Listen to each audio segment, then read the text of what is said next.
রমাদান যে তাকওয়ার শিক্ষা আমাকে দিচ্ছে রোজা রাখা অবস্থায়, ওই তাকওয়ার শিক্ষাটা আমাকে শিক্ষা ক্ষেত্রেও রাখতে হবে।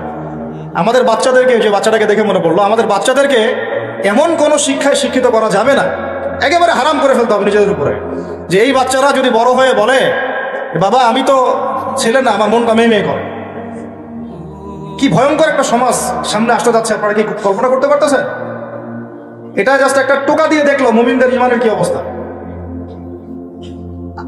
আকাঙ্ক্ষা কি, এজেন্ডাটা কি? এজেন্ডাটা হচ্ছে বাংলাদেশের মতো কান্ট্রিগুলোতে সরকারিভাবে বৈধ করে ফেলা। এটা হচ্ছে একটা এজেন্ডা। আর এই এজেন্ডা সরকারের না, এই এজেন্ডা হচ্ছে কিছু সুদ ভিত্তিক এনজিও। একদম খোলামেলা বললাম আমি, এজেন্ডা হচ্ছে কিছু কিসের? সুদের মহাজনদের। এই কিতাবে আল্লাহ রাব্বুল আলামিন বলেছেন, যে ব্যক্তি সুদ খায় আর যে সুদ ছাড়ে না, সে যেন আল্লাহ এবং রাসূলের সাথে যুদ্ধ করছে। নাউযুবিল্লাহ। হাদিসের মধ্যে নবীজি বলছেন, যে ব্যক্তি 1 দিরহাম সুদ খাবে, সে যেন 36 বার জিনা করলো। আর একবার জিনা করলে, এই কিতাবের মধ্যে আসে সূরা নূরের 2-3 নম্বর আয়াতে, 100টা লাঠি, 100 লাখ বেত্রাঘাত। 1 বছরের নির্বাসন একবার করলে কি? যুবক যুবতীরা ভালো করে শোনেন, কারণ আপনাদের তো মানে উঠতি বয়স, পাপ ইসলাম এখন বেশি। আল্লাহ রাব্বুল আলামিন এই কিতাবে বলেছেন সূরা নূরের মধ্যে, চোখ তো এমনি নিচু করো, তারপরেও যদি কেউ করে ফেলে নাউযুবিল্লাহ, 100 বেত্রাঘাত জনসমক্ষে এবং 1 বছরের জন্য এই এলাকা থেকে বের করে দেওয়া। একবার করলে, কয়বার ভাই?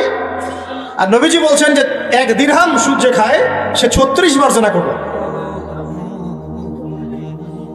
কোরআন এক জায়গায়, হাদিস এক জায়গায়, সমাজ এক জায়গায়, বিশ্ব রাষ্ট্র এক জায়গায়। এগুলো লা ইয়াস্তামিআন, এগুলো কখনো ম্যাচ করে না। এখন কথা জাস্ট বলে দেই, কারণ আল্লাহর কাছে আমাদেরকে দায়মুক্ত হতে হবে, বা অ্যাটলিস্ট ওজোর পেশ করতে হবে যে আল্লাহ পাক আমরা বলেছি, শুনে নাই, মানুষ শুনে নাই, আমরা বলেছি। ওই হাদিসের কিতাবেই আছে, নবী সাল্লাল্লাহু আলাইহি ওয়াসাল্লাম বলেছেন, আপনারা সবাই হাদিসটা জানেন, আমি শুধু মনে করাই দিচ্ছি।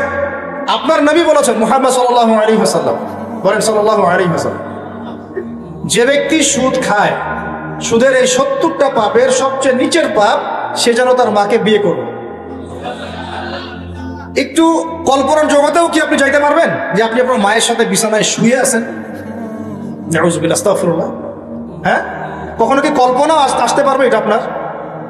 বলেন, আমার কথায় মাইন্ড করতেছেন? মানুষকে বুঝাইতে পারি না আমি, এটা আমাদের ব্যর্থতা, আমরা বুঝাইতে পারি না। কিভাবে বললে মানুষ বুঝবে, এটা আমাদেরও বুঝে আসতেছে না। চিন্তার জগতে চোখ বন্ধ করে কি কল্পনা করতে পারবেন যে আপনি আপনার মায়ের সাথে নাউযুবিল্লাহ সেই কাজ করতেছেন যা আপনি আপনার স্ত্রীর সাথে করেন? পারবেন? আর নবীজি বলছেন, আপনার নবী, যে ব্যক্তি সুদ খায়, সুদের পাপের 70টা শাখা আছে, তার সবচেয়ে নিচের শাখাটাই হচ্ছে এইটা। আমরা এই 90% মুসলমানের দেশ না এটা এখন, এটা বরং এখন 50% মুনাফিকের দেশ। আর 90% মুসলমান নাই, মানুষ কাদিয়ানি হইতে খ্রিস্টান হইতে এখন 80% নেমে আসছে মুসলমানের হার। আপনারা হয়তো জানেনও না, কারণ এইখানকার এলাকার মানুষ আপনারা বুঝবেন না। পার্বত্য অঞ্চলে যান, বর্ডার এলাকাগুলোতে যান, উত্তরাঞ্চলে যান, দেখবেন বহু মানুষ ইসাই মুসলিম হইতেছে দিন দিন, বহু মানুষ কাদিয়ানি হইতেছে দিন দিন, বহু মানুষ ধর্ম ত্যাগ করে খ্রিস্টান হয়ে যাচ্ছে, গ্রামের পর গ্রাম। অবস্থা ভয়াবহ। আর আমরা কি নিয়ে পড়ে আছি বলবো? ওই যে জোরে আমিন বলবেন রাস্তে, হ্যাঁ, ওই যে আপনি পায়ে পা লাগাচ্ছেন কিভাবে, গোড়ালি মিলাবেন না কিনি আঙ্গুল মিলাবেন? আপনি হচ্ছে একটা কি, হাত উঠানো নামানো, হাত বাঁধা না বাঁধা। আমাদের এক ভাই বলেন, উনিও মুফতি মানুষ, উনিও মাশাআল্লাহ অনেক বড় মুফতি বাংলাদেশের। উনি বলেন যে ভাই, আমার একটা জিনিস বুঝে আসে না, মানুষ তর্ক করতেছে, আমিন জোরে বললো না আস্তে বললো, তা আমি আমিন বলি নাই ভাই, আমি জোরেও বলি নাই আস্তেও বলি নাই। এখন কেউ আছে পৃথিবীতে, কেউ আছে জন্ম নিয়েছে যে আমাকে ফিকহের উসুল থেকে প্রমাণ করে দিবে যে আমার নামাজটা হয় নাই? উস্তাদ বলেন আপনারা, ফিকহের উসুল থেকে কেউ প্রমাণ করে দিতে পারবে যে আমার নামাজটা হয় না? আমি কিন্তু আমিন বলি নাই। আপনারা তর্ক করতেছেন কি নিয়ে? জোরে না আসতে নিয়ে? আমি বলি নাই ভাই আমিন, আমার নামাজ কি বাতিল হয়ে যাবে? চিন্তা করছেন যে বিশ্ব কোন জায়গায়, রাষ্ট্র কোন জায়গায়, সমাজ কোন জায়গায়, ফিতনা কত গভীরে, আর আমরা কি নিয়ে পড়ে আছি? মানুষকে এগুলোতে ব্যস্ত রাখার জন্য কিছু মানুষ ইচ্ছাকৃতভাবে পিছনে লাগিয়ে দেওয়া আছে মুসলমানদের মাঝে বিভক্তি লাগানোর জন্য। এটা একটা সূক্ষ্ম এজেন্ডা, আপনারা বুঝতে পারতেছেন না। কয়দিন আগে দেখেন নাই শুনে কথা হয়েছিল, এখন ঠান্ডা, সব চুপচাপ, মুখে একদম চুপ, কোনো কথা নাই। তারপরে আসলো শিক্ষা নীতি নিয়ে আমরা কথা বললাম, এখন চুপ, সব চুপ, কোনো কথা নাই। তারপরে নিয়ে অনেক সরব ছিলাম, একদম চুপ, কথা নাই। এখন আস্তে আস্তে অন্য অন্য মাসালা, এখন কথা হবে 8 টাকা আর 20 টাকা দিয়ে। ঠিক আছে, রমজান আসছে, রমজানে যে লাআল্লাকুম তাত্তাকুন, জীবনের সব ক্ষেত্রে তাকওয়া অর্জন করো, ওই শিক্ষা তো আপনি আলোচনায় আনবেন না, কারণ আপনাকে ব্যস্ত রাখবে 8 টাকা তার 20 টাকা। আর কিছু ফেসবুকের ইউটিউবার আছে, ওর দরকার ভিউজ, ও একজনের সাথে আরেকজনকে লাগাই দিবে। হ্যাঁ, একটা টাইটেল দিবে, অমুক আলেমের বিরুদ্ধে যা বললেন তমুক আলেম, আলেমে তখন একটা দ্বন্দ্ব, হ্যাঁ আমার ব্যাপারে এই কথা বললো, আমি একটা কথা বলে দেই। আমরা যে ভাই এত কমন সেন্সিং জাতি হয়ে গেছে দিন দিন, এগুলো দেখতে দেখতে আমরা খুবই বিব্রত এবং খুবই হতাশ। আল্লাহ রাব্বুল আলামিন আমাদেরকে বুঝদান করেন, এক গভীর বুঝদান করেন। আমি 10টা মুসলিম কান্ট্রি আছে পৃথিবীতে, বড় বড়, বা বেশি না, 10টার কথা বললাম। এই 10টা কান্ট্রি যদি একসাথে হয়, এদের সামরিক সৈন্যের সংখ্যা, অস্ত্রের সংখ্যা, আপনার ওই রাষ্ট্রের মজুদকৃত গ্যাস এবং তেলের পরিমাণ, জিডিপি, এগুলো ওই পশ্চিমা বিশ্বের 25টা কান্ট্রি একসাথে হইলেও পারবে না। কিন্তু আল্লাহু আকবার, কিন্তু এই 10টা কান্ট্রিকে আপনি একসাথে বসাইতে পারবেন। এখন পর্যন্ত একসাথে একটা ফোর্স গঠন করতে পারলো না, বিরুদ্ধে কোনো ব্যবস্থা নিতে পারলো না, কোনো চাপ প্রয়োগ করতে পারলো না, ইভেন পণ্যটুকু বয়কট করতে পারলো না, গ্যাস বন্ধ করতে পারলো না, তেল সাপ্লাই বন্ধ করতে পারলো না। এখন পর্যন্ত বাণিজ্য এগুলো সব চলতেই আছে। আর আমরা তো মাশাআল্লাহ পড়ে আছি, বাংলাদেশের মানুষ আমিন, ফাতিহা, সূরা ফাতিহা, আমিন, জানাজার নামাজ, রফুলিয়া দেয় পায়ে পা, আর কি 8 টাকা 20 টাকা। আমাদের তো ভাই দিন এইটুকু, আর এইটুকু ঠিক না হলে আমার আকীদা সহি হচ্ছে না, তাই না বিষয়টা? এইটুকু তার মনের মতো ফতোয়ায় না যেতে পারলে আমার আকীদা সহি না। যতক্ষণ পর্যন্ত ওর মনের মতো, ওর ফিকহি আমি না বুঝতে পারতেছি, ততক্ষণ পর্যন্ত আমার আকীদাও ঠিক হয় নাই। সুবহানাল্লাহ, এই হলো অবস্থা আমাদের। তো ফিকহের ক্ষেত্রে এইরকম সংকীর্ণ মানুষরা যখন হাদিস, উসুলে হাদিস, আকীদা, উসুলে ফিকহের মতো দায়িত্ব নিয়েছে, তখন তো দিনের এই অবস্থা হবে। ওই দিকে যাচ্ছিল, ওটা আপনারা বুঝবেন না, উলামায়ে কেরামদের সাথে আমাদের কথাই বলে। কথা হচ্ছে বড় বড় এজেন্ডাগুলোকে বাদ দিয়ে আমরা এগুলো নিয়ে ব্যস্ত হয়ে আছি। ওই ভাইয়ের কথা বলছেন, সে বলছে যে ভাই আমি ওই হাত বাঁধা নিয়ে যে গন্ডগোলটা করে, উপরে আর নিচে ইত্যাদি ইত্যাদি, তো বলছে ভাই আমি হাত বাঁধি না। শোনার পর থেকে আমি হাত বাঁধাই বন্ধ করে দিচ্ছি। এখন হাত কেউ যদি না বাঁধে নামাজে, তার নামাজটা বাতিল হয়ে যাবে, উসুল থেকে আমাকে প্রমাণ করে দিতে পারবেন? তাহলে বুঝেন আমরা কোন কোন বিষয়ে ব্যস্ত আছি। ফেসবুক ইউটিউব বন্ধ করেন, পত্রিকা পড়েন, বিশ্বের মিডিয়াগুলো রিসার্চ করেন। আর এখনকার বিশ্বের বড় বড় মিডিয়াগুলো কিন্তু ওরা নিয়ন্ত্রণ করে, তাই আমাকে ভালো করে অ্যানালাইসিস করতে হবে কোন মিডিয়া থেকে আপনি তথ্য নিচ্ছেন। ওরা যদি আমার একটা মূলনীতি মেনে চলে, ওরা যদি কাউকে বলে এ মিথ্যাবাদী, ধরে নেবেন সে সত্যবাদী। বুঝতে পারেন দেখুন, ওরা যদি কাউকে বলে অমুক মুসলিম সন্ত্রাসী, বুঝে নেবেন এই মুসলিম জান্নাতে যাইতে পারে ইনশাআল্লাহ। ওরা যদি কোনো মুসলমানকে বলে এরা মৌলবাদী, বুঝবেন এরাই পাক্কা মুসলমান। ওরা যদি কোনো দেশকে বলে এরা মোল্লা, বুঝবেন এরাই পাক্কা মুসলমান। মানে এটা সেই যুগ যে সত্যকে মানুষ মিথ্যা বানাবে, মিথ্যাকে কি করবে? সত্য বানাবে। এটা কিতাবুল ফিতান পড়েন, বুঝবেন। এদেরকে আমি এইভাবে মানদণ্ডে রেখে দিয়েছি। যদি বলে অমুক খারাপ, বুঝবেন ভালো না, ও ভালো। যদি বলে অমুক শান্তিতে নোবেল পাইছে, বুঝবেন এই বেটা বদের হাড্ডি। কথা বুঝতে পারছেন? ওই যে মিয়ানমারের একজন রেডি ছিল নোবেল, মনে আছে? হাজার হাজার মানুষকে মারলো, ওরে দিল শান্তিতে নোবেল। কি বুঝেন নাই? 1000টা মানুষকে মারার পরে ওকে দিল কিসে নোবেল? আরেকজনকে দিয়েছে অর্থনীতিতে নোবেল, সে বাংলাদেশের সুদ চালু করছিল। কি চালু করছিল? বাংলাদেশের গভর্নমেন্ট আবার এটা বুঝে ফেলছে, বুঝে ওকে আর স্পেস দেয় নাই, আলহামদুলিল্লাহ। এখন ও গিয়ে আমেরিকার যারা প্রভু ওর আছে তার পা ধরা শুরু করছে, আমাকে একটা স্পেস দাও। সে কয়েকদিন পর পলিটিক্যাল পার্টিও গঠন করবে, দেখে নিয়ে। এরকম প্ল্যানেও আছে, যেগুলো যারা ঊর্ধ্বতন কর্তৃপক্ষ তারা বুঝতেছেন, সবাই বুঝবেন না, সবাই না বুঝলেও চলবে। শিক্ষিত মানুষও যদি বোঝেন আলহামদুলিল্লাহ, যথেষ্ট ইচ্ছা। এখন মূল কথা আসি ভাই, অনেক ভিতরে চলে যাই, রাতও অনেক গভীর হচ্ছে। আর আমাদের একটা বড় হায়াত খেয়ে ফেলতেছে ঢাকার রাস্তাঘাট আমাদের জীবনে একটা বড় হায়াত খেয়ে ফেলতেছে। 3 ঘন্টা 4 ঘন্টার ট্রাফিক জ্যাম আমাদের ডেইলি রুটিন হয়ে গেছে। কথা একটা আসলে বলে ফেলি, ট্রাফিক জ্যামে যদি পড়েন, ওই সময় তাসবিহ তাহলিলগুলো করবেন বেশি বেশি। ওই সময় বসে বসে এক পারা কোরআন তেলাওয়াত করে ফেলবেন, একটা লেকচার রেডি করে ফেলবেন, একটা বই পড়ে ফেলবেন, সময়টা কাজে লাগাবেন। আজকে ট্রাফিক জ্যামে বসে আমি যা দেখলাম, আপনাদের শুনলে চোখ ছানা মারা হবে। ট্রাফিক জ্যামে গাড়ির ভিতরে গান ছেড়ে দিয়ে নাচানাচি করতেছে। মানুষের কি অবস্থা! আমি বলি না, এমনি বলি না যে Dhaka the city of Akhiruzzaman, এখানে এমন কোনো পাপ নাই যেটা হচ্ছে না, এমন কোনো পাপ নাই। সুদ চরমে, চরমে দুর্নীতি, চরমে ক্ষমতার একটু দাপট আছে, একদম মাজলুমের উপর যা জুলুম হচ্ছে, জুলুম করতে কেউ বাদ রাখি না।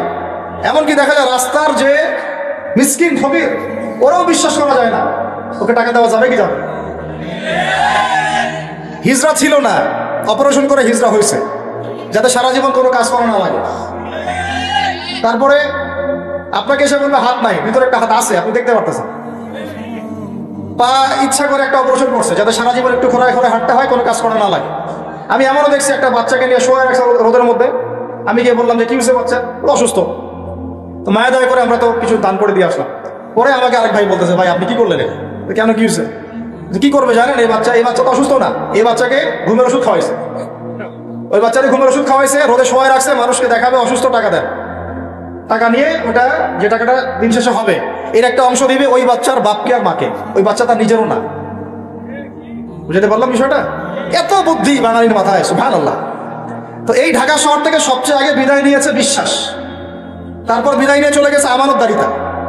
উপর থেকে নিচ পর্যন্ত খালি খেয়ানত আর খেয়ানত, যেখানে যাবেন খালি খেয়ানত।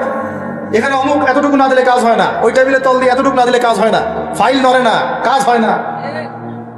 আর এখানে এইসব জায়গায় এমন কিছু মানুষকে বসানো হয়েছে, সুবহানাল্লাহ, দাড়ি টুপি পাগড়ি জুব্বা দেখলেই ওদের মনে চুলকানি শুরু হয়ে যায়, চুলকানি শুরু হয়ে যায়। আমাদের মতো মানুষদেরকেও দেখা যায়, আমাদের মতো মানুষদের স্ত্রীরা যখন যায় কোনো কাজে, জরুরি কোনো কাজ, এনআইডি কার্ড করতে হবে ইত্যাদি ইত্যাদি, মানে পারলে বোরখাটা খুলে দেখবে কি আছে ভিতরে। এত ইতর, এত ছোট লোক, এত ইতর, এত ছোট লোক। তো সুযোগ পাইলে হাতছাড়া করতে চায় না। পরে আমরা যখন গিয়ে চার্জ করি তখন বলে হুজুর ভুল হয়ে গেছে, মাফ করে দেন। মানে মগের মূল্য পাইছে অনেকে। তবে এইসব মগের মূল্য বেশি দিন টিকবে না ইনশাআল্লাহ, বেশি না, অপেক্ষা করতে থাকেন। সময় যেভাবে সামনে যাচ্ছে, আল মাহদি আসার সময় হয়ে গেছে ইনশাআল্লাহ, বেশি দিন নাই। কতদিন আল্লাহ ভালো জানেন, আমরা বলতে পারবো না। কিন্তু পরিস্থিতি যা বুঝতেছি, 100 বছর হয়ে গেছে খেলাফত হারানো, কত বছর? আর প্রত্যেক 100 বছর পর পর বিশ্বে বড় কিছু হয়। এটা একটা আল্লাহ রাব্বুল আলামিনের দেয়া একটা সুন্নাহ। 100 বছর পর পর বড় কিছু হয়, খেয়াল করে দেখবেন, আপনার ইতিহাস পড়ে দেখবেন। যাই হোক ভাই, অনেক ডিপে না যাই। তাকওয়া শুধুমাত্র আমার রোজা রাখায় না, আমাকে শিক্ষা নীতি যেটা অবলম্বন করবো সেখানেও তাকওয়ার পরিচয় দেওয়া লাগবে। এমন শিক্ষা শিখবো না যে শিক্ষা আমাকে আল্লাহ থেকে দূরে সরায়, নবী থেকে দূরে সরায়। এখানেই কথা বলতে গিয়ে এখানে চলে আসছিলাম যে ভাই, আল্লাহর ওয়াস্তে রোজা রেখে আমরা কেউ সুদ না খাই, রাজি আছেন তো ইনশাআল্লাহ? কোনো দুর্নীতি না করি, কোনো ঘুষ না খাই, কোনো রকমের খারাপ কাজে লিপ্ত না হয়, কবিরা গুনাহগুলো ছেড়ে দেয়, ফাহেসা কাজগুলো ছেড়ে দেয়, যে অনর্থক যেগুলো কাজ এগুলোতে কোনো ফায়দা নেই, ছেড়ে দেয়। আল্লাহ পাক আমাদেরকে রোজা রাখার মতো রাখার তৌফিক দান করেন। এমন শিক্ষার ক্ষেত্রে আপনি তাকওয়া অবলম্বন করলেন, আল্লাহকে ভয় করলেন, আমি এমন শিক্ষা শিখবো না যেটা আল্লাহ নিষেধ করছেন, নবী নিষেধ করছেন। এখন আপনি চলে গেলেন আপনার এই পারিবারিক জীবন। পারিবারিক জীবনে গিয়ে কি তাকওয়ার পরিচয় দেওয়ার দরকার নাই? নাকি খালি নামাজ, রোজা, হজ, যাকাত আর তাসবিহ তাহলিলের মধ্যেই তাকওয়া? পরিবারের মধ্যে তাকওয়া থাকবে না? তাহলে আমাকে একটা উত্তর দেন যে আমার পরিবারে আমি বাবা, আমার ছেলে নামাজ কেমন করে পড়ে না, কিভাবে? এখানে তাকওয়া থাকলো না থাকলো না? আমার পরিবারে আমি কর্তা, আমার পরিবারের লোকজন নামাজ পড়ে না, তাহলে এটা কি তাকওয়ার পরিচয় হইল? আমার পরিবারে আমি তাহাজ্জুদ গুজার, আর নাউজুবিল্লাহ আমার বোন, আমার মেয়ে বেপরদায় বাইরে চলে, তাকওয়ার পরিচয় হইল? আমার পরিবারে আমি কর্তা, নামাজ পড়ি, রোজা রাখি, মাশাআল্লাহ, হজ করছি, আমি মাশাআল্লাহ যাকাতও দেই, উমরাও করি বছর বছর, কিন্তু আমার পরিবারে হারাম টাকা ঢুকতেছে, এটা কি তাকওয়া হইল? আমার পরিবারে সুদ ঢুকতেছে, তাকওয়া হইল? আমার পরিবারে ভিসিআর, সিডি, ডিভিডি, এই যে ইন্টারনেট সেকশন, স্টার জলসা, জি বাংলা, অমুক তমুক সব চলতে আছে, এটা কি তাকওয়ার পরিচয় হইল? আমার পরিবারের মধ্যে আমার ছেলে মেয়েরা কিশোর গ্যাংয়ে যোগ দিচ্ছে, তাকওয়ার পরিচয় হইল? টিকটক জেনারেশন হয়ে গেল, এটা কি তাকওয়ার পরিচয় হইল? আমার পরিবারে সংস্কৃতি পশ্চিমাদের থেকে ধার করে নিচ্ছি, পোশাক আশাক, চলাফেরা, খাওয়া দাওয়া, ওঠা বসা সব ওদের আদলে, এটা কি তাকওয়ার পরিচয় হইল? তাহলে আল্লাহর ওয়াস্তে ভাই, লাআল্লাকুম তাত্তাকুন, এটা পরিবারেও বাস্তবায়ন করার চেষ্টা করেন, আল্লাহ তৌফিক দান করেন। কিভাবে করব? পরিবারে প্রত্যেক সদস্যকে নামাজি হইতেই হবে, মাস্ট। নামাজ নাই ইসলাম নাই, সোজা কথা। নামাজ নাই ওর ভাত বন্ধ, নামাজ নাই ওর খরচাপাতি দেওয়া বন্ধ, নামাজ নাই আমার ছেলের সাথে আমার কোনো সম্পর্ক নাই, নামাজ নাই আমার মেয়ের সাথে আমার কোনো আতাত পীড়িত নাই, নামাজ নাই আমার স্ত্রীর সাথে আমার কোনো ওঠা বসা চলাফেরা নাই। একদম কঠোর হয়ে যান। পরিবার আপনি কর্তা, আপনার এক কথায় পরিবার চলবে, এক কথায় উঠবে, এক কথায় বসবে ইনশাআল্লাহ। পরিবারের কর্তা আপনি, এক কথায় পরিবার উঠবে, এক কথায় বসবে। আমি আমার স্ত্রীকে পর্দায় রাখবো, কোনো মায়ের বেটার ক্ষমতা আছে ওকে বেপর্দায় বাইরে বের করবে? ও যদি বের হয় ওর সাথে আমি সম্পর্কই রাখবো না, তালাক দিয়ে রেখে দিব, শেষ শেষ কথা, খালাস, কুল্লু খালাস, এখানে শেষ। একদম সোজা মাসালা, কোনো দরকার নাই। এগুলো করতে গেলে কি হবে জানেন? লাই দিতে দিতে দিতে দিতে একদিন দেখবেন যে পরিবার গেছে আল্লাহ থেকে দূরে চলে গেছে, আপনি আর আমি আল্লাহ না করুক দুনিয়াতে নাই, আপনার জন্য দোয়া করারও কোনো মানুষ নেই। এবং আল্লাহর কাছে আপনাকে তারা হিসেব দেওয়া লাগতেছে, কারণ কু আনফুসাকুম ওয়া আহলিকুম নার, আল্লাহ পাক আগেই বলে দিয়েছেন। সূরা তাহরিম খোলেন 6 নম্বর একটা পড়েন, আল্লাহ পাক বলছেন ইয়া আইয়ুহাল্লাযীনা আমানু কু আনফুসাকুম, নিজে বাঁচো জাহান্নামের আগুন থেকে, ওয়া আহলিকুম নার, তোমার পরিবারকে জাহান্নামের আগুন থেকে বাঁচো। তাহলে তাকওয়ার শিক্ষাটাকে শুধু এই 24 ঘন্টা রোজার মধ্যেই রাখবো, না আমার শিক্ষা পরিবারের মধ্যেও থাকবে? থাকবে তো ইনশাআল্লাহ? পরিবারের সবাই 5 ওয়াক্ত নামাজি হবে তো ইনশাআল্লাহ? পরিবারে কে বেপরদায় চলবে? কোনো সুযোগ দিবেন? পরিবারে বরং কোরআন শিক্ষা বাধ্যতামূলক করবেন। পরিবারে প্রত্যেক সদস্যের কোরআন শিক্ষা বাধ্যতামূলক। এখানে কি সরকার এসে ধরে নিয়ে যাবে আপনাকে? কেউ মামলা দিবে? পরিবারে বাধ্যতামূলক। আমার পরিবারের মধ্যে কোনো প্রকার ওই বাহিরের সংস্কৃতি চলবে না, ইসলামী সংস্কৃতি চলবে। আমার পরিবারে কোনো রকম ছিটাফোটা রিজিক হারাম ঢুকবে না। আমাদের পাশে অনেকে হাদিয়া তোফা পাঠায়, কেউ ভালো নিয়েতেও পাঠায়, কেউ খারাপ নিয়েতেও পাঠায়। এমনও হয়েছে, এটা বললে আপনারা বিশ্বাসও করবেন না, খাবার টাবারের মধ্যে ওই যে তাবিজ কবজ জাদুটোনা করে না, বান্টোনা মারে, এইগুলো করেও আমাদেরকে খাবারের চেষ্টা করছে মানুষ। বুঝছেন কথা? শত্রু শুধু ডাইনে পাবে না, উপর নিচে ভিতরে বাইরে সব জায়গায় আছে, মানে বন্ধু রূপে ঢুকে যাবে ভিতরে, বুঝতেই পারবেন না। তো এরাও সেটা জানে না যে আমাদের কাছে, আমাদের সিনের মধ্যে কোরআন আছে। কি আছে? সারা দুনিয়ার শয়তানও যদি একসাথে হয়, কোরআনুল কারীমের সূরা ফালাক তেলাওয়াত এর ওজনে সমপরিমাণ হবে না। আপনি বলবেন কুল আউযু বিরাব্বিল ফালাক মিন শাররি মা খালাক ওয়া মিন শাররি গাসিকিন ইযা ওয়াকাব ওয়া মিন শাররি নাফাসাতি ফিল উকাদ ওয়া মিন শাররি হাসিদিন ইযা হাসাদ। দেখুন সব কেটে গেছে, কিচ্ছু করতে পারবে। তো বলতে চাচ্ছিলাম, আমরা বাসায় কিছু হাদিয়া আসলে আগে 3 বার জিজ্ঞাসা করে কে পাঠাইছে, কোত্থেকে আসছে। এটা তো বাসায় ছিল না, আমি তো কিনি নাই, আমি তো বাজার করি নাই, কে নিয়ে আসে? হাদিয়া তোফা নেওয়ার ক্ষেত্রেও সাবধান থাকবেন, হারাম উৎস থেকে যেন হাদিয়া না ঢোকে। আমি মিরপুরের একজন ওস্তাদের কাছে একদিন একটা প্রয়োজনে গিয়েছিলাম। কওমি মাদ্রাসার একজন বড় মুবাল্লিগ আলেম, এই নাম বলতে যাচ্ছে, অনেক বড় একজন আলেম। তিনি হজের সফরে গিয়েও বাহির থেকে কোনো খাবার কিনে খান না। খাবার নিয়ে যায় সাথে করে, আর যদি খেতেই হয় তাহলে ফল খায়। কি খায়? ফলমূল খায়, জুস খায়, যেটা কোনো ধরেন মুরগি বা খাসি বা গরু এগুলো সে খায় না। আমি জিজ্ঞাসা করলাম ওস্তাদ কেন খান না? উনি বলছেন যে আমি তো জানি না এটা আল্লাহর নামে জবাই করা হয়েছে না আল্লাহর নাম ছাড়া জবাই করা হয়েছে। মানুষের তাকওয়ার লেভেল এত উঁচুতে আছে, আমার তো কল্পনাও ছিল না। সুবহানাল্লাহ। আমাকে বলছে আদনান, এসব না করলে কোনো উপায় আছে এই যুগে বাঁচা? এই যুগে হালাল খাওয়ার কোনো উপায় আছে এগুলো ছাড়া? বেচারা ফল খেয়ে থাকে, তাও জবাই করার বিষয় খাচ্ছে না। বাজারে গিয়ে সরাসরি মুরগি কিনে না, আগে দাঁড়ায় থেকে নিজে জবাই করে নিজের হাতে, তারপরে কিনে নিয়ে আসে।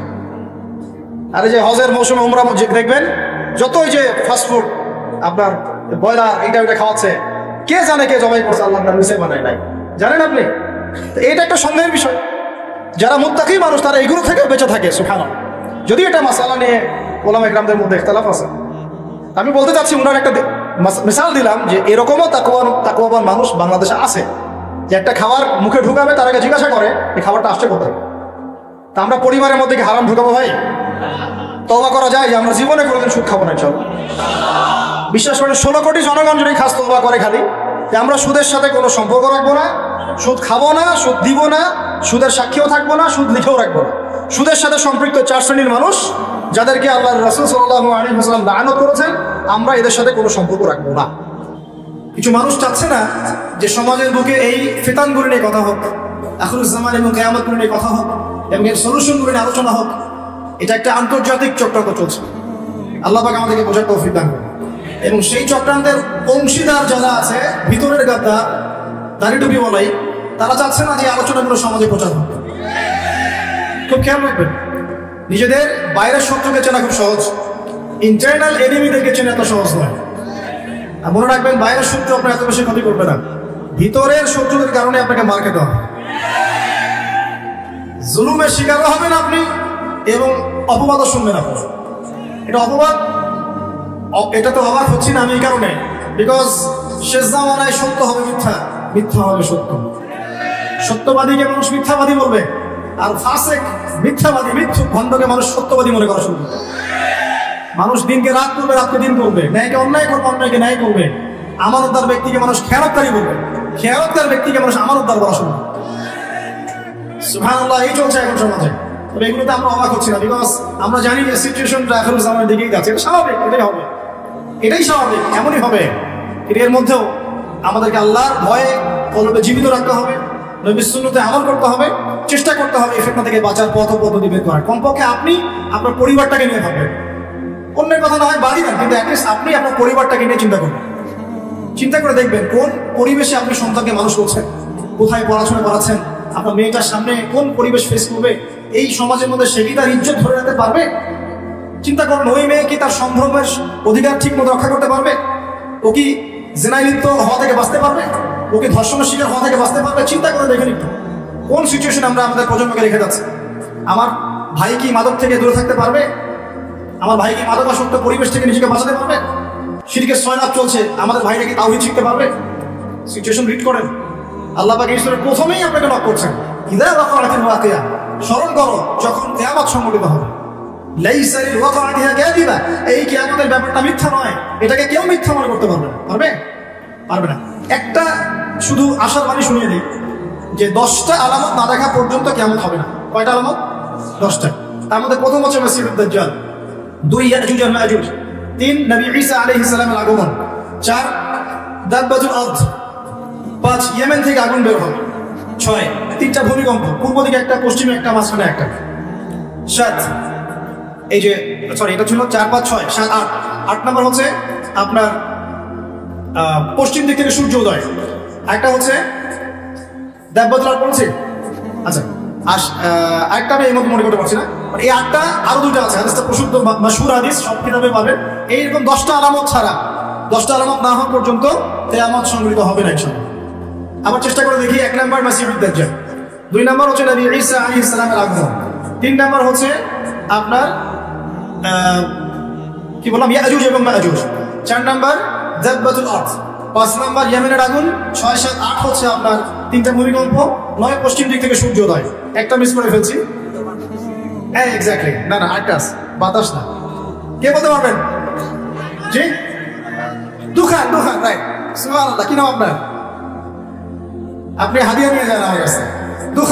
দুখান মানে হচ্ছে ধোঁয়া দিয়ে পুরো আকাশ ছেয়ে যাবে। তো এই 10টা কি এসেছে? 10টা এসেছে কি?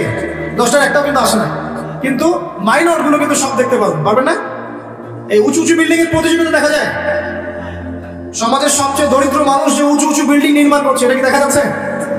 সর্বস্তরে সুদ দেখা যাচ্ছে, জেনা বাড়ছে না কমছে, মাদকদ্রব্য বাড়ছে না কমছে, অশ্লীলতা বেহায়াপনা বাড়ছে না কমছে, এই যে নগ্ন মুভিজ পর্নোগ্রাফি বাড়ছে না কমছে, মুসলিমদের ফাটল বিভক্তি বাড়ছে না কমছে, সময় সংকীর্ণ হচ্ছে কিনা, আল্লাহর আযাব গজবগুলো আসছে কিনা একটা, মুসলিমরা সারা বিশ্বে মার খাচ্ছে কিনা, কতগুলো নেবেন? নারীরা কি ছেলেদের পোশাক করছে?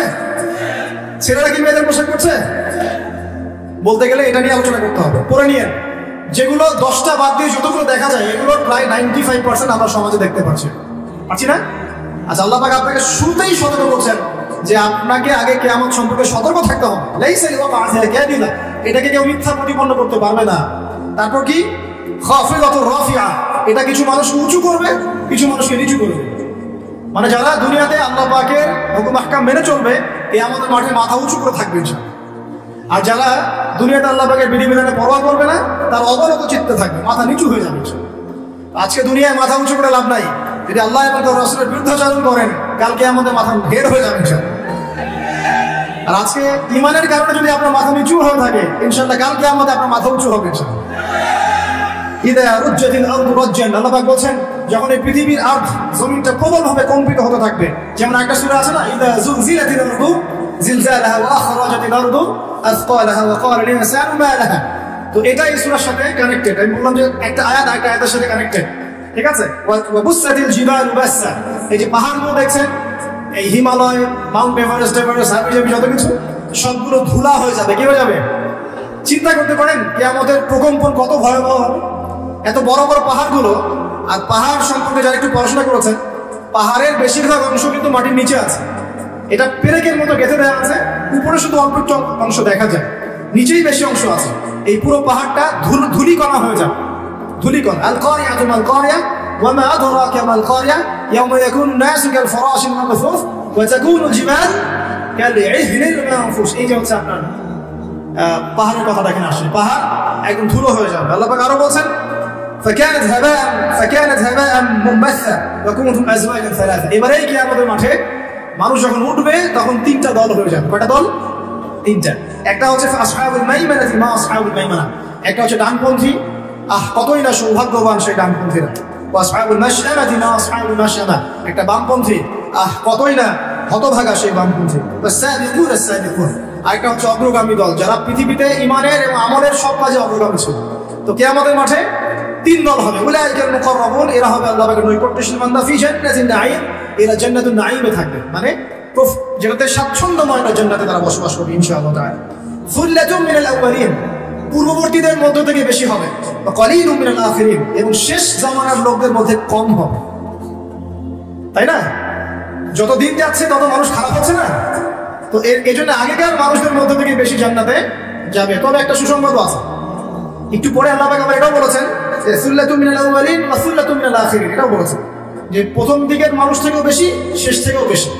এখন যারা আমরা শেষের দিকে আছি, যারা ফিতনা ফাসাদময় পরিবেশে আছে, তাদের জন্য নবী সাল্লাল্লাহু আলাইহি ওয়াসাল্লাম বলেছেন যে তোমরা যদি এরকম ফিতনা ফাসাদময় পরিবেশেও ঈমান ধরে রাখতে পারো, তাহলে 50 জন সাহাবীর সমান নেকি পাবে। এমনকি এমন হাদিস আছে, কেউ যদি আল্লাহর নবীর কোনো মৃত সুন্নতকে জীবিত করতে পারে, সে 50 জন সাহাবীর নেকি পাবে। অন্য একটা হাদিসে আছে 50 জন শহীদ সাহাবীর সমান নেকি। সাহাবী বলছিলেন মিনহুম আও মিন্না ইয়া রাসূলুল্লাহ, হে আল্লাহর রাসূল, এই 50 জন কি আমাদের মধ্যে না ওদের মধ্যে?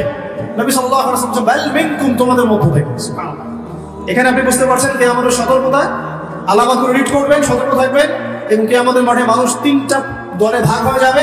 বামপন্থীরা জাহান্নামী, ডানপন্থীরা জান্নাতি, এটা সাধারণ জান্নাতীরা, এবং সামনে যারা, এরা হচ্ছে সাবিকুনাল আউয়ালিন, মানে প্রত্যেকটা কাজেই অগ্রগামী ইনশাআল্লাহ। এরা জান্নাতুন নাঈমের মতো থাকবে। এখানে নবীগণ, শহীদগণ, সিদ্দিকগণ থাকবেন ইনশাআল্লাহ। আমরা দোয়া করি আল্লাহ পাক আমাদের সবাইকে সেখানে থাকার তৌফিক দান করুন। যদি সেখানে থাকতে নাও পারি, আল্লাহ পাক অ্যাটলিস্ট ডানপন্থীওয়ালা বানিয়ে দিন, আমিন। আল্লাহ পাক যেন বামপন্থীদের অন্তর্ভুক্ত না করেন, আমিন ইয়া রাব্বাল আলামিন। আল্লাহ পাক তার নবীর মাধ্যমে একটা হাদিস জানিয়েছেন, এটা বলে আমি সামনে যাই। নবীজি বলেছেন যে জান্নাতীদের মোট 120টা কাতার হবে। কয়টা? জান্নাতীদের মধ্যে মোট 120টা কাতার মানুষ হবে, যার মধ্যে 80টা কাতার হবে এই উম্মতে মুহাম্মাদের মধ্যে। এবার খুশি? আলহামদুলিল্লাহ। তাহলে 80টা কাতার ইনশাআল্লাহ আমাদের হবে। এবার একটা কষ্টের হাদিস শুনেন। নবীজি বলছেন যে ইন্না বানি ইসরাঈল তাফারাকাত আলা 72 মিল্লাহ ওয়া তাফতারিকু উম্মতি আলা 73 মিল্লাহ। নিশ্চয়ই বনু ইসরাঈলরা 72 দলে ভাগ হয়ে গিয়েছিল, আর আমার উম্মাহ ভাগ হয়ে যাবে 73 দলে। কয় দলে? কুল্লুহুম ফিন্নার, প্রত্যেকটা দল জাহান্নাম, ইল্লা মিল্লাতান ওয়াহিদাতান, শুধু একটা মাত্র দল জান্নাতে। কিলা, বলা হলো মান হিয়া ইয়া রাসূলুল্লাহ, ইয়া রাসূল, তারা কারা? নবীজি বলেন মা আনা আলাইহি ওয়া আসহাবি আল-ইয়াউমা, আজকের দিন আমি আর আমার সাহাবীরা যার উপর আছে। 1400 বছর আগের কথা। ওই সময় আল্লাহর রাসূল এবং তার সাহাবীরা যে আকীদা, আদর্শ, মানহাজ তার উপরে ছিলেন, এর উপর যারা থাকবে ইনশাআল্লাহ তারা জান্নাত। তো আমরা চেষ্টা করবো আমাদের প্রতিটা কাজ, আমল, আকীদা, মানহাজ যেন তাদের মতো হয়। আল্লাহ পাক তৌফিক দান করুন। এখানে একটা ভয়ের ব্যাপার আছে। আবার আরেকটা সুসংবাদ শুনুন। নবীজি একদিন বসে সাহাবীদেরকে বলছেন, শোনো, এই উম্মতের মধ্যে 70,000 মানুষ আছে যারা বিনা হিসাবে জান্নাতে যাবে। বিনা হিসাবে, বিনা আযাবেও, মানে কোনো আযাবও নাই, কোনো হিসাবও নাই। সাহাবীরা এবার কথোপকথন করতে লাগলেন। নবীজি চলে গেছেন, এটা বলে চলে গেছেন। সাহাবীরা বলছেন যে তারা কারা হতে পারে, পরামর্শ করছেন। হয়তোবা তারা মুজাহিদরা, হয়তোবা শহীদরা, হয়তোবা অমুক, হয়তোবা তমুক। নবীজি আসলেন, এসে বললেন তোমরা কি নিয়ে কথা বলছো? সাহাবীরা বলছেন আমরা ডিসকাস করছিলাম ওই 70,000 কারা হতে পারে। নবীজি বলছেন সাল্লাল্লাহু আলাইহি ওয়াসাল্লাম, শুনে রাখো, ওই 70,000 মানুষের বৈশিষ্ট্য মূলত 4টা। কয়টা? 1, তারা শুভ অশুভ এসব লক্ষণে বিশ্বাস করে না, মানে কোনো শিরকের সাথে ওদের কোনো সম্পর্ক নেই। কথা বুঝতে পারছেন?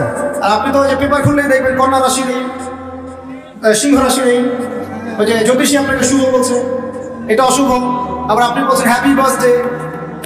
হ্যাপি মানে কি? শুভ। হ্যাপি বার্থডে মানে শুভ জন্মদিন। তো আপনার ওই দিনটাতে শুভ হয়ে যাবে, কে গ্যারান্টি দিয়েছে? গ্যারান্টি আছে? আবার ওই যে কিছু উদ্বোধন করবেন, ফিতা কাটলেন, পাখি উড়িয়ে দিলেন, শুভ। বাসা থেকে বের হচ্ছেন, বিড়াল সামনে দিয়ে চলে গেল, একটু বসে যাই, যে অশুভ। আপনি অশুভে বিশ্বাস করছেন। ওই 70,000-এর প্রথম বৈশিষ্ট্য হচ্ছে তারা কোনো শুভ অশুভ বিশ্বাস করে। মনের মধ্যে এমন যদি ধারণা আসে, একটা দোয়া করে নেবেন। বলে দেবো দোয়াটা, আল্লাহুম্মা লা তায়রা ইল্লা তায়রুক ওয়া লা খায়রা ইল্লা খায়রুক ওয়া লা ইলাহা গায়রুক। হে আল্লাহ, তোমার দেয়া মন্দ ছাড়া কোনো মন্দ নাই, তোমার দেয়া কল্যাণ ছাড়া কোনো কল্যাণ নাই। ওয়া লা ইলাহা গায়রুক, আপনি ছাড়া কোনো ইলাই নাই। ব্যাস, আপনি তো থাকবেন। 1 নাম্বার। 2, তারা আগুন দিয়ে শেক দিয়ে দিয়ে গায়ে চিকিৎসা করে না। একটা শ্রেণী ছিল ওই সময় মাজুস, যারা অগ্নি পূজারী ছিল, আগুনের মধ্য দিয়ে তারা চিকিৎসা গ্রহণ করতো এবং তারা আগুন উপাসনা করতো। এখান থেকে নিষেধ করা হচ্ছে। 3 নম্বর, তারা শরীরে কোনো উল্কি অঙ্কন করে না। উল্কি মানে কি? যে ট্যাটুস যেটা আপনি অঙ্কন করছেন। অনেক ভাই জিম করে ট্যাটু বানায় আর কি। তো একটু আগে ভাইয়ের জিম থেকে ঘুরে আসছে, আলহামদুলিল্লাহ। অনেকদিন আগের স্মৃতি মনে পড়ে গেল। আল্লাহ পাক দয়া করে আল্লাহ পাক আমাদের ভাইদেরকে শরীর, আত্মা, মন সবকিছু সুস্থ রাখুক। আমিন। আর একটা পরামর্শ দিব যে আপনারা কায়িক পরিশ্রম করবেন, এবং এগুলো আমাদের উচিত। ফিজিক্যাল এক্সারসাইজ করা উচিত। একটু ফিজিক্যাল গেমস খেলে কোনো সমস্যা নেই, কিন্তু হয়তো সময় নষ্ট করে খেলা দেখলে সমস্যা। যেখানে আপনার ফিজিক্যাল উপকারিতা আছে আপনি খেলতে পারেন। কাদের কথা বলছেন? ডানপন্থী এবং অগ্রগামী। তারা সুউচ্চ আসনে হেলান দিয়ে বসে থাকবে, মুত্তাকিনা আলাইহা মুতাকাবিলিন। তারা একে অপরের সাথে মুখোমুখি বসবে। পরিবেশটা চিন্তা করেন, হেলান দিয়ে আয়েশ করে মুখোমুখি বসে থাকবে ইনশাআল্লাহ তাআলা জান্নাতীরা। আল্লাহ পাক আরো বলেন, ইয়াতুফু আলাইহিম উলদান মুখাল্লাদুন। তাদের চারপাশে ছোট ছোট গিলমান যারা থাকবে, তারা ঘোরাফেরা করবে। জান্নাতে এমন গিলমান থাকবে, গিলমান খাদেম, ছোট ছোট বাচ্চা যাদের চেহারা হবে মণিমুক্তার মতো। এরা চারপাশে ঘুরতে থাকবে। কি নিয়ে ঘুরবে? বিআকওয়াবি ওয়া বারিক। এই যে কাপ, গ্লাস, জগ, ওয়া কাসিম মিন মাইন, এবং পান পাত্র, সুরা, যে মাদক আল্লাহ পাক আপনার জন্য হারাম করেছেন দুনিয়ায়, জান্নাতে ইনশাআল্লাহ স্পেশাল আপনি ড্রিঙ্কস পান করতে পারবেন। এবং সেটা খেলে কোনো মাদকতাও আসবে না ইনশাআল্লাহ তাআলা। কোনো শরীরে কোনো ক্ষতিও হবে না, বরং উপকার হবে ইনশাআল্লাহ। লা ইউসাদদাউনা আনহা ওয়া লা ইউনজাফুন। এটা আপনার মস্তিষ্ক বিকৃতিও করবে না ইনশাআল্লাহ, এবং ইনশাআল্লাহ আপনার শারীরিক কোনো ক্ষতিও করবে না। আরো থাকবে ফিহা ফাকিহাতুন ওয়া ফাকিহাতুন মিম্মা ইয়াতাখায়ারুন। আপনি যে ফল চান, যেটা আপনার ইখতিয়ার, যে ফল আপনি পছন্দ করেন, সেই ফল আল্লাহ রাব্বুল আলামিন আপনাকে দিবেন। ওয়া লাহমি তায়রিন মিম্মা ইয়াশতাহুন। এবং পাখির গোশত আল্লাহ পাক আপনাকে খাওয়াবেন ইনশাআল্লাহ। এই পাখি সম্পর্কে এই তাফসীরের মধ্যে আসছে, আমি সব তাফসীর বলার সময় পাচ্ছি না। এই পাখিগুলোর কাঁধ হবে উটের কাঁধের মতো উঁচু, এবং এরা ডানা মেলে উড়ে বেড়াবে। যদি আপনি চান আপনি সেটা খেতে পারবেন ইনশাআল্লাহ।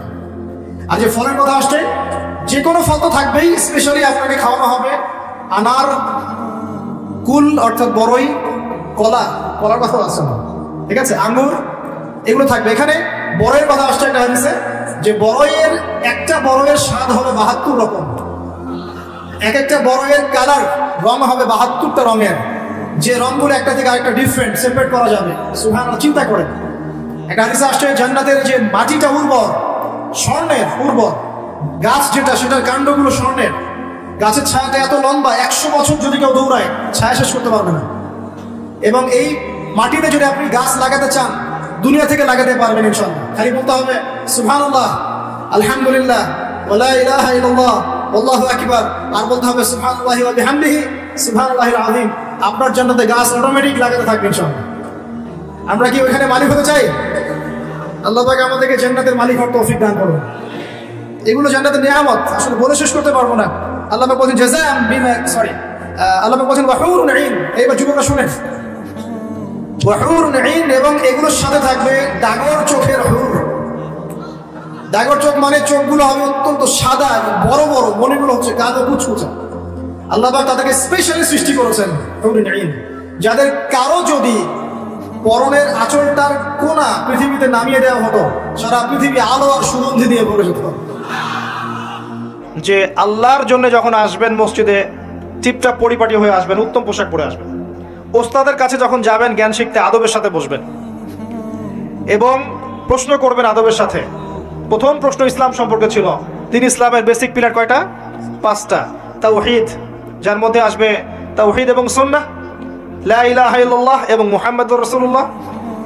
এরপরে আসবে সালাত, 5 ওয়াক্ত সালাত কায়েম করা। তারপরে যাকাত প্রদান করা, রমাদান মাসের সাওম, এবং সামর্থ্য হলে হজ। ইসলাম হয়ে গেল। ইসলামী একমাত্র জীবন ব্যবস্থা, এর বাইরে কিছু আছে? কেউ তালাশ করলে কবুল করা যাবে না। এটা মেনে নেওয়ার পর আমলে ভুল হলে কি করতে হবে? তওবা করে ফিরে আসতে হবে। আল্লাহ পাক ইনশাআল্লাহ মাফ করে দিবেন। যদি কোনো ব্যক্তি আল্লাহর সাথে শিরিক না করে, কবিরা গুনাহ থেকে দূরে থাকে, আশা করা যায় আল্লাহ পাক তার সমস্ত সগীরা গুনাহ মাফ করে দিবেন ইনশাআল্লাহ। হতাশ হবেন না, আল্লাহ আপনার অপেক্ষায়, তার কাছে ফিরে আসেন। তারপর ঈমান, কয়টা পিলার? 6টা। কয়টা পিলার? 6টা। প্রথমটা কি? আল্লাহ বিশ্বাস, ফেরেশতাগণে বিশ্বাস, নবী রাসূলগণে বিশ্বাস, আসমানি কিতাব সমূহে বিশ্বাস, পরকালের জীবনে বিশ্বাস, এবং ভাগ্যের ভালো মন্দে বিশ্বাস, এই 6টাকে কি করব? মনে বিশ্বাস করব, মুখে স্বীকার করব, আর কাজে বাস্তবায়ন করব। কাজে বাস্তবায়ন করতে গিয়ে যদি ভুল হয়ে যায় তখন কি করবেন? কাফের হয়ে যাবে? সে তওবা করে ফিরে আসার সুযোগ আছে। এরপরের ইহসান কাকে বলে? ইসলাম পালন করতে গিয়ে এমনভাবে করা, আল্লাহর ইবাদতটা এমনভাবে করা যেন আমি আল্লাহকে দেখছি, আল্লাহকে হাজির নাজির মনে করে কাজ করা। আর যদি আমি আল্লাহকে দেখতে না পাই, মনের মধ্যে চেতনা থাকবে কি? আল্লাহ আমাকে দেখছেন। তারপরে কনসিয়াসনেস, সময় কম, কিয়ামত কবে হবে। আমরা শেষ জামানায় বাস করছি, সময় শর্ট। এখানে 2টা আলামত বলা আছে, বাকি বহু হাদিস আছে শত শত, যেখানে আরো হাজার হাজার আলামত আছে, হাজার হাজার। এই যে মানুষ দুনিয়াদার হয়ে যাচ্ছে বেশি বেশি, আলামতে সাআহ। মসজিদের মধ্যে ফিতনা হচ্ছে না এখন, আলামতে সাআহ। মসজিদ চাকচিক্যময় হচ্ছে না, তাজমহলের মতো, কিয়ামতের সাইন। মেয়েদের সংখ্যা বাড়ছে না, ছেলেদের সংখ্যা কমছে না, সাইন। মেয়েরা ছেলেদের পোশাক পরছে না, ছেলেরা মেয়েদের পোশাক পরছে না, সাইন। সময় সংক্ষিপ্ত হয়ে আসছে না, বেশি বেশি মহামারী, বন্যা, ঘূর্ণিঝড়, জলোচ্ছ্বাস এগুলো ছড়াচ্ছে না, বেশি থেকে বেশি হচ্ছে, সাইন। অসংখ্য সাইন। মুসলিমদের উপর নির্যাতন বাড়ছে না, বিশ্বে হত্যা বাড়ছে না, কিলিংস বাড়ছে না, মুসলিমরা বিভক্ত হচ্ছে না বিভিন্ন দলে দলে, সাইন। কত সাইন নেবেন, শেষ করা যাবে না। এমনকি চাঁদ যেটা দেখছেন এটা ফেটে গেছে, চাঁদ যেটা দেখছেন না এটা ফাটল ধরা, চাঁদ পরিপূর্ণ নয়, ফাটা আছে, এটাও কিয়ামতের সাইন। এবং পৃথিবী পানি শূন্য হচ্ছে, এগুলো সাইন। জলবায়ুর পরিবর্তনগুলো সাইন। অনেক বিষয় আছে যেগুলো আপনি আখিরুজ্জামানের বইগুলোতে পাবেন, কিতাবুল ফিতান অধ্যায়গুলো পড়েন, আলামতে সাআহগুলো পড়েন, পাবেন। এখানে জাস্ট 2টা বলা হয়েছে। দাসী মনিবকে জন্ম দেওয়া মানে সমাজের মানদণ্ড উল্টে যাবে, ন্যায় অন্যায়, হক বাতিল, সত্য মিথ্যার মানদণ্ড উল্টে যাবে। আর সমাজের সবচেয়ে নিকৃষ্ট শ্রেণীর মানুষেরা দেখবেন ওই যে টলেস্ট বিল্ডিং এর প্রতিযোগিতা করছে, রিবার মাধ্যমে, দুর্নীতির মাধ্যমে এবং অন্যায় অত্যাচারের মাধ্যমে জুলুমটা বাড়বে। আরেকটা হাদিসে আছে, যখন আমানতের খেয়ানত করা হবে, সাহাবীরা বললেন যখন আমানতের খেয়ানতটা বুঝলাম না কিভাবে। নবীজি বললেন যখন অযোগ্য ব্যক্তিকে, অনুপযুক্ত ব্যক্তিকে দায়িত্ব দেওয়া হবে তখন বুঝে নেবে এটা আমানতের খেয়ানত।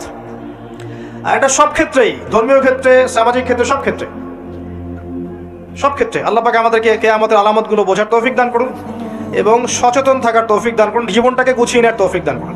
এই জায়গায় গিয়ে আমাদের ব্যক্তিগতভাবেই কাজ করতে হবে। এখানে বড় করে চিন্তা করার সময় নাই, আগে নিজে বাঁচেন, নিজে জ্ঞান অর্জন করেন। আল্লাহ পাক সবাইকে তৌফিক এনায়েত করুন।